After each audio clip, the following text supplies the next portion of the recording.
The second expansion for Assassin's Creed Origins is coming, called Curse of the Pharaohs, and I got some brand new gameplay for you, showcasing fights against new enemies and more. Don't worry, there are no story spoilers, just some awesome areas and fights. Before I show you that gameplay, some important news: the DLC is delayed by 1 week, so it will not launch on March 6th, but March 13th. According to Ubisoft, this will help make the DLC better. So of course, take your time. This already looks cool though, so let's take a look at that new gameplay. If you like that, then a like would be super appreciated, and let's go. So sadly, I did not get a chance to play the DLC due to technical things, but Ubisoft did still send me the B-roll that shows a ton of interesting stuff, like new enemies, boss battles, areas and stuff like that. While if you follow my channel, then you know that during these type of early play sessions, I normally go on the lookout for new outfits or weapons. I could not do that right now, but still a ton of awesome things that we can go over. So let's start with the awesome new enemies. And there's one you encounter really early at the start of the expansion. Here Bayek goes to Thebes to look for a rare artifact that might be the cause of the Curse of the Pharaohs. And what is that Curse of the Pharaohs? Well, out of nowhere, Pharaohs shadows spawn in the city, for example. An enemy with 2 fast daggers and an awesome sort of sand shadow ability.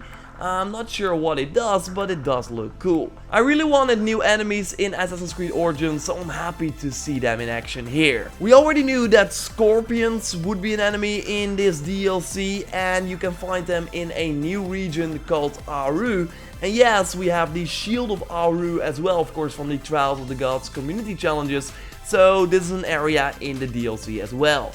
Really something else. A huge grain field with scorpions, like I said, level 47. And what is interesting is not only that they fight differently than other animals, but since they count as animals, I can totally see them have their own location as well, where we have to kill a big scorpion in order to complete the location. And we also see that they will probably drop new animal goods that we probably need for the new crafting upgrades. Because after Bayek kills the scorpion, a prompt says loot animals to obtain animal goods or crafting materials, reminding you that there's probably something new that you want to collect. And while we look at the screen, you also see a new icon, like some sort of purple icon with a sort of pharaoh. I don't know what's going on, but I do think that I know what this is. It's probably the icon to go back to the real world or go back into this sort of weird grain field of an area. Because if we look at this footage, and this is before you get in Aru, here we see the icon again and you walk towards it. So that means that you walk towards the door to Aru. And we also see this fast travel kind of small icon on the bigger purple icon as well. So I really think this means that if you want to go there, you can get back into the normal world, or you can get into Aru. So going back to that temple where you have to fight other new enemies before you can get to Aru, and we already saw them in the background when fighting the scorpion. And these are some new sort of Anubis type of enemies, although they move and use weapons from enemies we already killed a lot before. Still nice that they do have a different appearance though. Also worth noting, if we move to other gameplay where we also fight these enemies, this ship is cruising through the grain field, and we also see some sort of green stuff, and the scorpion is shooting that, so it looks like the scorpion has a ranged attack as well. And I wonder if it's also some sort of status effect, that it also causes you to take damage over time, or that you get stuns, or that you cannot do something else.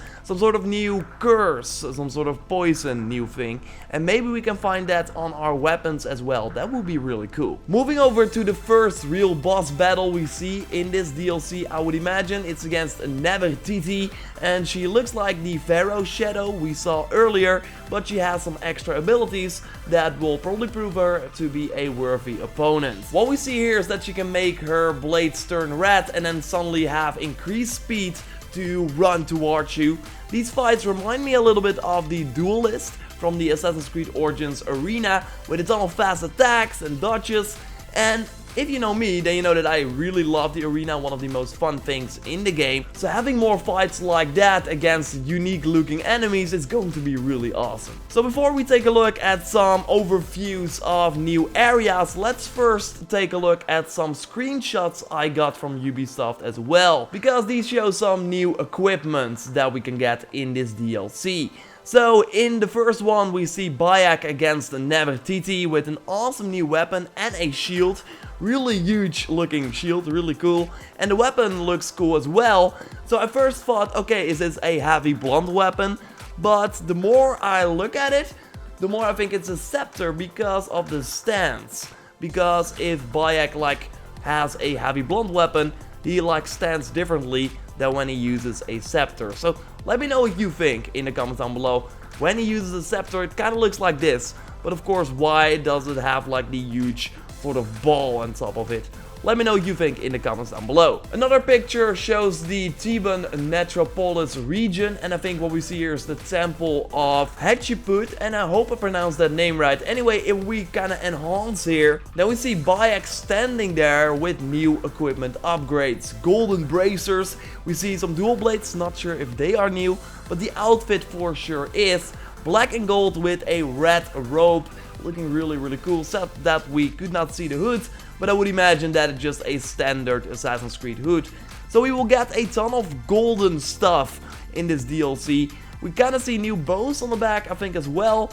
So a ton of new loot to collect as well. So like I said, I was not able to play the DLC yet, sadly, but some people in other countries could. So I'm totally going to analyze what they've played, and maybe we see some new outfits or weapons in action in their footage.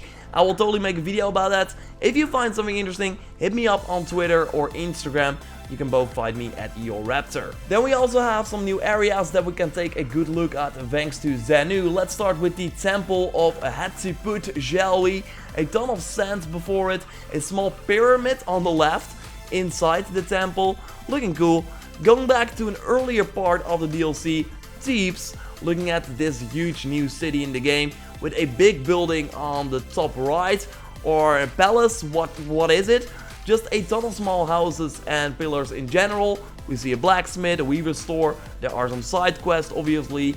I'm curious if the, again, big sort of palace is filled with enemies that we can kill. That would be awesome. Later we go to a huge village on a mountain that keeps going up, sort of smaller houses there as well, more side quests and crafting materials. And then we reach the Valley of the King region, where we can enter the tomb of Nefertiti. And that leads us to Aru. And I'm really curious how big Aru will be, or if there will be like more areas like that in this DLC. Because I really love exploring sort of crazy new areas, and this really looks like one. I mean, the Hidden Ones was a great expansion overall, but when Ubisoft announced the Season Pass, this Curse of the Pharaohs DLC always looked more interesting to me. This DLC is double the price, so it should also be bigger. There will be new abilities to unlock as well. I really can't wait to see what those will be. The DLC will be standalone, €20 or $20, or part of the Season Pass. And this was probably just a small taste of the DLC, since the boss at the end was only level 48 and Bayek was level 46. And the new expansion will raise the level cap to 55.